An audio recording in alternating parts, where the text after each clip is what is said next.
চাঁদা তুলে এর বেশি গরম এখানে আপনাকে পাঠাইছে কে বলেন? পাঠাইছে কে এটা বলেন? আপনি একাই আসেন, ওনারা নিয়ে আসেন। আমরা কথা বলি আমাদের মারতে আসে, আমরা তো টাকা দিতে হবে, টাকা না গাড়ি চালাতে পারবি না। সাদাবাজি স্যার অদৃষ্ট বলে আমরা তো টাকা না দেই, আমাদেরকে মারধর করে, আমাদের মারে মরে করে আমরা জোর করে টাকা নেই।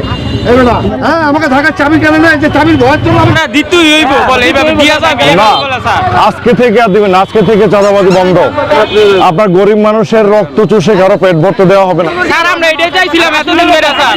আপনি সিগারেট টানতে টানতে যেভাবে একটার পর একটা গাড়ি দাঁড় করে টাকা নিচ্ছিলেন, হ্যাঁ অন্যায় কেন? এই অন্যায়টা কেন হবে? এই রাস্তা সরকারের রাস্তা, এখান থেকে টাকা নেওয়ার অধিকার কারো নাই। সব ধরা হবে। আপনারা কাউকে টাকা দিবেন না।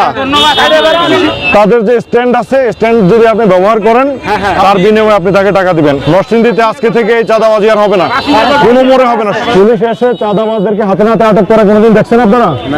এই প্রথম দেখলেন না? আরো অনেক কিছু প্রথম দেখার জন্য আপনার প্রস্তুত থাকেন। চাঁদাবাজি চিরতরে বন্ধ করে দেওয়া হবে, চাঁদাবাজি থাকবে না। যদি কেউ টাকা চায় আমাকে তাৎক্ষণিক জানাবেন, আমি যতদিন ইনশাল্লাহ আছি নরসিংদীতে এই চাঁদাবাজি চলবে না। সংকল্প করতে পারি যে কাউকে আমরা চাঁদা দেব না। আজকে থেকে চাঁদাবাজি বন্ধ।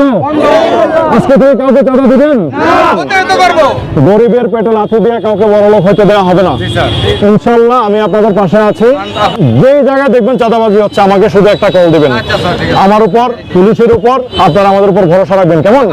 যান আপনারা যে যার কাজে চলে যান।